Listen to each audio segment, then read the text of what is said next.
Hello everyone, Treecks here and welcome back to The Legend of Zelda: A Link to the Past. Last time I last minute decided to spend some rupees at the Pond of Happiness, so I quickly went to the Great Fairy Fountain in Lake Hylia, but we are now at the Thieves Town, or Village of Outcasts. Speaking of Outcasts, go away! I didn't invite you here. But anyway, here we have the third dungeon, which we can technically already access, but we are not here for the third dungeon. We are actually here because Northern Hyrule is going to get a clean up now, both in the dark and light world. First, let's go check out this house, because I forgot this one last time we were here. There's actually a chest here containing a lot of loot. Yeah, this is not the Village of Outcasts for nothing. All these pirates and thieves that are here, they have places to hide their loot, you might say. This is the Village of Outcasts. People without rupees are not welcome here. Yeah, only the rupees are welcome here, not the people. But okay, the reason we are here is because we want to access the northern part of the Dark World. As you may know, only accessible throughout the portal in the Lost Woods right now. There's a couple of things we can already grab here. The Skeleton Forest is up north for Dungeon 4. And the Village of Outcasts housing Dungeon 3 to the south, but we just came from there. And even in the Dark World we have fortune tellers, as you can see. Interesting. Even if you're stuck in the Dark World, you can ask some advice of where to go next. But I already know where to go next. And that is over here. Let's go take a look at the sanctuary area, which is called the cave, as you can see by this sign. What do we have in the Dark World where in the Light World the sanctuary is? Because that is where we're going next. There's no real sanctuary here, as you can see, it's just a cave. They didn't bother creating an entire church or temple here, you might say. But there's still something here. It's not required, but it is something interesting. As you can see, we find this Octorok kind of guy. Hey, I'll tell you a profitable story if you pay me 20 rupees. How about it? Okay, let's show that off for once. To tell you the truth, I saw incredible beauty inside the pyramid, but someone went and sealed the door. The nerve. Not even a bomb will blow it open now. At least, not a standard one. As you can see, this guy, you can actually pay rupees in order to find secrets in this game. This guy actually talks about a Great Fairy that's in the pyramid. And that is actually sealed off and not accessible through a standard bomb. That's actually something we're going to look at much later. But here you can actually find quote-unquote advice-giving guy, not like a fortune teller that tells you how to progress in the story. But this guy actually tells you where to find a couple of secrets. But of course, you have me for that. And this little suspicious looking ledge over here, we can use our mirror to find the same ledge in the Light World, only in the Light World there is a cave here. See, you don't need that Octorok to find secrets. I'm a much better source for that. And what do we find in this secret? Heart piece. What else did you expect? But okay, that's not everything we can find here. In fact, an important item we can find in this area. But first we need to go back to the Dark World and spawn inside of the wall. Okay, let's enter the portal a little bit more below, so we don't spawn in the wall in the Dark World and are actually able to advance again. Okay, there's more stuff for us to get. In fact, this very spot over here, if you look closely in the Light World, you actually find a grave here that's inaccessible. But in the Dark World, we can get in this little niche over here. And just the simple use of the mirror gives us access to this little area in the Light World. And because of the dark rocks here, as you can see, we can't access it normally. So we're going to do it like this. And of course, there is something in the grave here. It's not sealed off for nothing. Big secrets present here. Only this time it's better than a heart piece. It's the next item, the magic cape. You're invisible when you wear it, but what's your magic meter? No, not invincibility. Invisibility cape, but technically also invincibility. Because becoming invisible will also make you invincible. Invincible invisibility. Come on, give me the portal. What the hell? Okay, I'll just walk around then. Really now? What the heck? I lost my portal because of broken physics. Okay, I'll just do something else then. Luckily I know something to do in the light world, so I don't really care. That was really weird. Okay, let's just move here then. To the Lumberjack's house. You remember the Lumberjacks from the second part, I believe. To the east of the Lost Woods. After you have accessed the Dark World for the first time, they are actually done cutting their tree, you might say. So let's take a look at that. They were already talking about how something suspicious was about this tree, and as you can see they're gone now. And the tree does look a little bit different, and we can see a hole in it. So if we dash into it, we can access it. And in here, first of all, the fairy fountain music starts, and it's probably because of this also being a fairy fountain, technically. But the real deal is over here to the right, a piece of heart. A piece of heart that actually taunts you for a while, because this part of the cave we are using as an exit is actually already accessible from the start. But no need to go in there, because you will only get taunted by that heart piece. It isn't until this point in the game that it is accessible. So, next up, Death Mountain actually has something for us now that we have the magic cape for our invisible invincibility. Invisibility, invincibility. I've already found my next word pun again. But serious business now. There's actually something we can get with it. There's technically also another way we can get it, but I think the magic cape is the easiest to do, because the other way requires us to wait a little bit longer, because it requires a different item, which we don't get quite yet. And that is actually in the Dark World. Dark World Death Mountain, remember, where we first turned into a bunny, but we have the Moon Pearl now, so we can actually do stuff now. And one of them being jumping off cliffs in order to reach doorways into the cliff. Just like in the Light World Death Mountain, we can find these kinds of rooms on the Dark World Death Mountain too, and this one actually has something for us. But as you can see, spiked floor. That is a lot of ouchies. But luckily we have Invisibility, Invincibility. If we use our magic cape, we turn invisible, but like I said, also invincible. The spikes no longer hurt us. And if we're quick enough, we can reach the end before our magic runs out, because of course it runs on magic. Don't think this is a way to really cheese the game. Because I'm pretty sure you can't make it if you just damage run here. Even with the maximum amount of hearts, you still die before you reach the end. And we receive the Cane of Byrna. If you swing it once, a ring of light will protect you. And yes, you guessed correctly.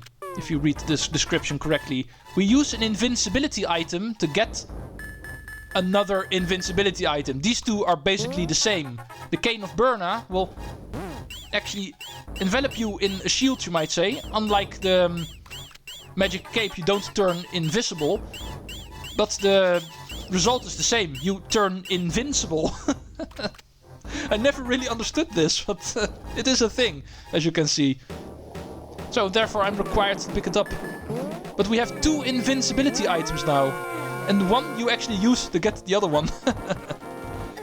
But like I said, there's officially another way to get in here, but that one actually requires something else. Namely an increase in defense, where you actually are able to outlive the spikes. Just to eat the damage and get there before you die. But with our current defense and heart count, that is actually not possible to do. So just use the magic cape to get in there. That's the best way to get the Cane of Byrna quickly.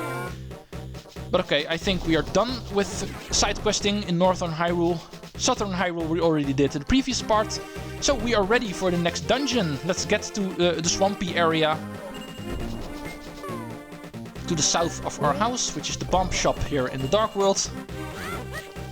And access Dungeon 2. And in the meantime also take a look at the collectibles there. Because there's a reason we have not checked that area out yet. We are heading there now for the dungeon, so might as well also pick up the stuff at that point right now. Because otherwise we would be going here twice. But okay, we are here. As you can see, Dungeon 2 is right over here. Not really sure what this area is called officially, because I never really saw a sign or name for it. But if anybody knows what this area is officially called, go ahead. tell me, because I don't know. I'm honest in that. I just call it the swampy area. Not to be confused with Misery Mire, because there's another swamp-like area later on in the game. But okay, in this cave to the northeast of this area, we actually find another It's a Secret to Everybody kind of cave. Only this time around there's a little bit more to it, because you can clearly see a cracked wall here. So let's move on even further. Ooh, treasure chests galore. 20 rupees, 20 rupees, 20 rupees, and 20 rupees. It started off very epic, seeing all these chests here, but it was nothing more than 80 rupees. But anyway, chests gotten. So we can scratch that off our 100% list too. Next up, let's go over here. And let's take care of something that has been on our sites a while ago. Remember when we entered the desert in the light world, we actually saw a tablet on top of a rock that we could not access. What if I tell you we have access to it right now? Because of our dark world business. I think I need to go south actually. Now that I think about it. Swamp of Evil to the left. No entrance, no escape. No entrance, eh? Let's take a look at that as well while we're here. Because we're obviously going to use some light world switching mechanics here. But at the same time you can actually see this is a dead end. Officially the Swamp of Evil is to the left of here, but no way to get there. But we can warp here to the light world in this obvious spot that's also suspicious looking because of being kind of circle-like. And if we do, we are actually on the higher ledge now, which we could not access the first time we went through here. So now we can read this stone tablet, and we find the magic of Bombos. We even have a vulture flying around us to show it off immediately. Say hello to the third screen nuke in the game, the Bombos Medallion. Its magic makes the ground explode with power. Watch your magic meter, of course, this also works on magic. But now we have all three of the medallions, which are all three screen nukes in order to clean up the entire screen in one go. And once again, they have another use later on in the game, but not quite yet. Only two of them, by the way. The Bombos Medallion is actually not required for the game. That one actually does not get a second use. But the other two do, so those two you definitely need to pick up, but this one, not really. But okay, let's head into Dungeon 2, because there's nothing else to do. Welcome to the Swamp Palace. Okay, let's immediately get started by being stuck already, because we can't access this ladder. It's too high. And if we go in here, we actually find another dead end. Treecks in his eye, Saharsharala. Objects in the light and dark worlds mimic one another. If the form of a thing changes in one world, it will change the shape of its twin in the other. And that is our hint of accessing this place, because we seem to be stuck already. But the old man gives us very good advice. The light and dark world are actually more connected to each other than you might think. Remember this place in the light world? It was here for a bomb chest and a piece of heart. But there is more to this place. Because if we release the water here and let the water flow, you might already recognize this place a little bit as the Swamp Palace. And you might guess what happens if we go to the dark world now and enter the dungeon. You can see to the left and right, water's gone. And it is actually flowing through the dungeon now. Really interesting aspect actually. But because of the water, we are actually given access to the ladder, and now we can start the dungeon. Really funny puzzle, I think. Really great designed puzzle. And it is here to teach us how the light and dark world are actually connected more to each other than you might think. But okay, that put aside, we are in the second dungeon now. First, let's take a look at this cracked wall over here. There's nothing of importance here. You can technically skip it, but it's a 100% playthrough, so we do want to pick up the map. You can also use it to check out how the dungeon looks, of course. It's good for the video. First, let's get you guys out of the way, and let's go see what we have. 3 floors. The first basement floor is very big, as you can see. One giant center room with a couple of wings attached to it in all 4 directions of the compass. a basement floor and a first floor that is not really that noteworthy, just 2 rooms. One of them we've already done, because of it being the entrance to the dungeon. But that's what we have. 1 giant floor, consisting out of a giant center room and 4 wings attached to it. We are in the east wing right now. So we know where we are and what we are doing. Let's go find that big center room, because of course that's going to be the key to this dungeon. Okay, we get introduced to this kind of trap. As you can see, if we swing our sword, it will actually shoot a projectile at us. So it makes sword combat a little bit more tricky whenever these obstacles are placed in a room. Just take note on that. Okay, before we continue, head to this corridor to the north, because they hide a silly key here. The reason it's silly is because we use it immediately. There we go. And here we find a switch that we can push. You can kind of guess what happens if we do. It's a switch to release more water into the dungeon. And that's the basic gimmick of this dungeon. We find a lot of these corridors that we need to fill with water in order to be able to progress. That's where the most part of the puzzles come into play. So you might say this is actually the very first Zelda dungeon ever that is officially a water dungeon. Which is usually a pretty infamous thing. And as you can see, we have reached the center room. Now let's go see what the big fuss is about here. And speaking of big, the center platform here actually houses the big chest of this place. So we know where the dungeon item is. Now it's just a matter of finding the big key. First, let's take a look at the south wing, which is the smallest of the 4 wings. Pretty easy to check this off. It's just a couple of rooms consisting out of these small corridors. And once we reach the end of it, we find the chest, which contains the compass. So we know where the dungeon boss is, and he is in fact at the end of the northern wing of the dungeon, as you can see. So we obviously are going to go there last. Okay, southern wing and eastern wing both already done. This place is going faster than you might think, even though it looks pretty big. But the western wing actually takes the most effort, so let's go work on that quickly now. Because this is definitely the biggest part of the dungeon. Okay, more of these sword traps, so use the skull pots in order to make it a little bit more safe for you. Northern corridor is blocked off by the blue switch bags, so let's go up here. Find another key under a skull pot. Deja vu. Good luck being stuck there. Let's move on. And we can't push these blocks, so we're already stuck here. But we do have a key now, so we can progress in another fashion. There's a key door on the northwest here, and that one we can access now.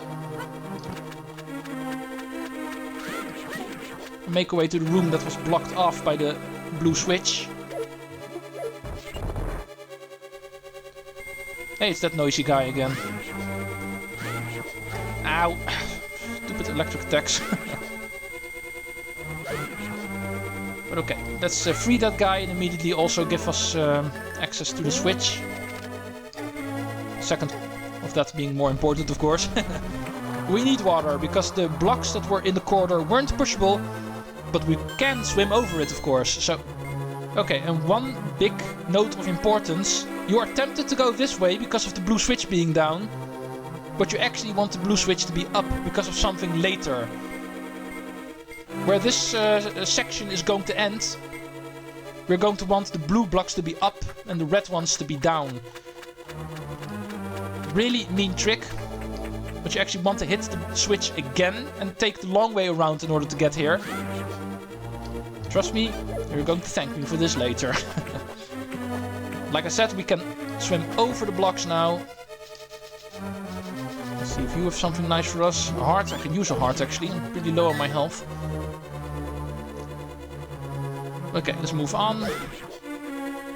Ow, stupid berries. I hate these guys. They always electrify themselves whenever I try to hit them. Always. Okay, these blocks we actually can push, so this time around we don't have to fill the corridor with water. And let's go up here. We actually need to go here twice. And, don't have to worry about anything we skip the first time through. Okay, back on the first floor we actually have this higher room which we can use in order to fall down to the lower floor again. In two ways, as you can see, left and right. Let's go to do the left one first, because the right one is the more important one. But here we can also find something. A chest containing rupees, nothing of importance. But the right one actually is the one we want. So let's go back up there again. Ow. Dashing actually only helps if you are clear of the wall. Okay, back here again. Let's fall down to the right now. Ah. Here we find the red blocks that need to be down. Remember when I told you to hit the switch and go the long way around? Now you see why. The game is mean, the game is tricky. But the game is also hiding something important for us. Big key, thank you very much. We can already open the big chest in the middle. However, we're going to do that next time, because I see my time is up already. Man, time goes fast when you're having fun. Let's enjoy the floor trap that is stuck in the switch blocks, making a lot of noise. I might even crank up the volume for this, making it more fun. Treecks out.